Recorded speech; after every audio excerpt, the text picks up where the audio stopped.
বন্ধুরা, তোমরা দেখো আজকে আমি তোমাদের সাথে যে রেসিপিটি শেয়ার করছি সেটা হলো ঝিঙে দিয়ে আলু দিয়ে বাটা মাছের পাতলা ঝোল। এইখানে আমি নিয়েছি 600-700 বাটা মাছ।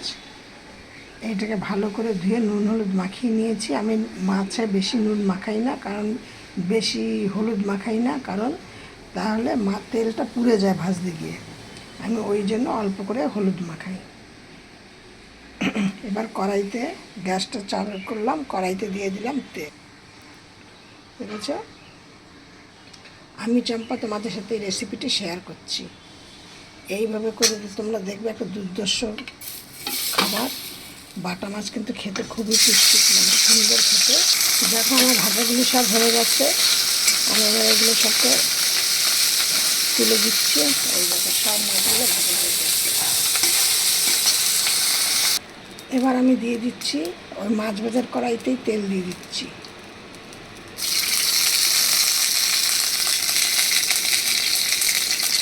আর এর মধ্যে আমি দিয়ে দিচ্ছি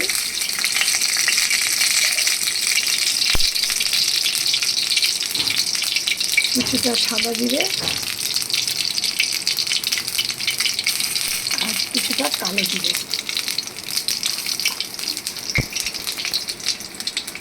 দেখো আমার ফোড়নটা কিন্তু হয়ে গেছে। এবার এর মধ্যে আমি দিয়ে দিচ্ছি আলুগুলো।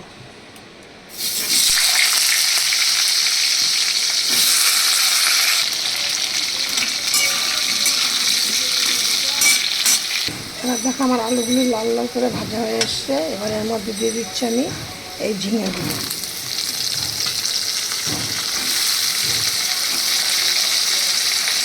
সাধারণত ঝিঙেটা কিন্তু আর আমি একটুখানি বেশি ভাজবো না, একটু বেশি ভাজলে একদম নরম হয়ে যাবে। আর এইখানে দিয়েছি হলুদ, 2 চামচ আদা, জিরে আর লঙ্কা বাটা, আর দিয়েছি 4টে গোটা লঙ্কা একটু ভেঙে দিয়েছি।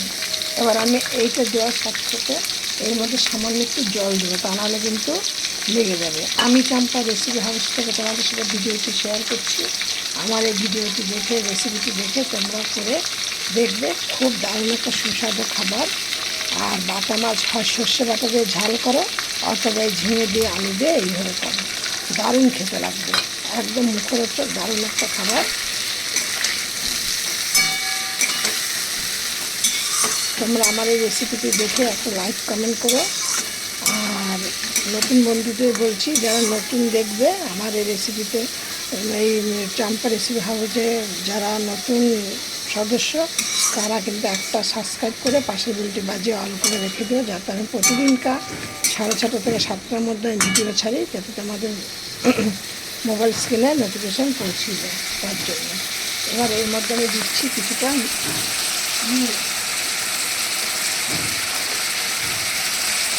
এখনও কিন্তু নুন দিইনি, এই প্রথম নুন দিই।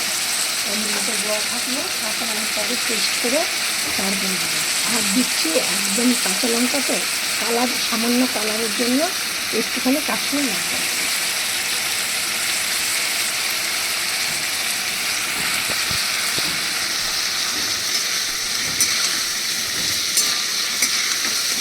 আমার মশলাটা হতে থাক। মশলা কিন্তু একদম সামান্য দিয়েছি, কারণ এইটা কিন্তু একদম পাতলা ঝোল হবে, তার জন্য স্বাদটা ব্যালেন্স রাখার জন্য দিচ্ছি সামান্য একটুখানি চিনির জন্য। এবার দেখুন কেমন, দেখো তোমরা সবাই, মশলাটা কিন্তু এবার তেল বেরিয়ে গেছে। আমি এবার এর মধ্যে দিয়ে দিচ্ছি জল।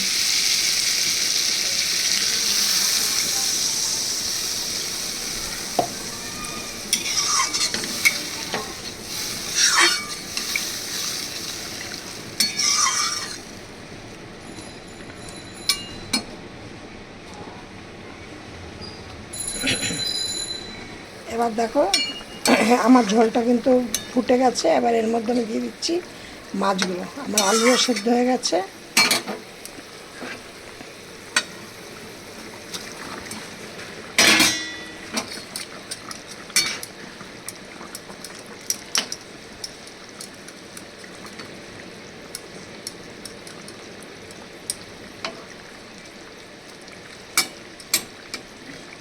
একটু টেস্ট করে দেখি নুন হয়েছে কিনা।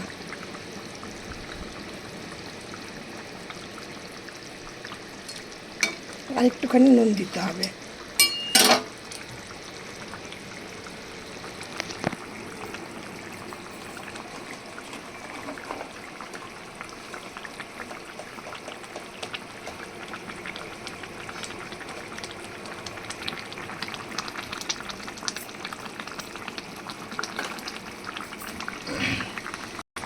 এবার দিয়ে দিলাম কিছুটা ধনে পাতা কুচো। আর এটা আরেকটুখানি ফুটুক।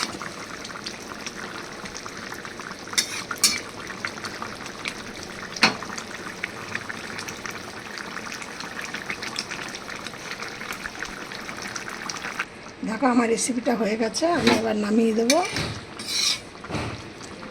তোমরা এবার এইটা কিন্তু গরম ভাতে দারুণ খেতে, বাটা মাছের এগোবে ঝিঙে আলু দিয়ে পাতলা ঝোল করলে। এবার এটা তোমরা গরম গরম ভাতে পরিবেশন করো, দারুণ খেতে একদম।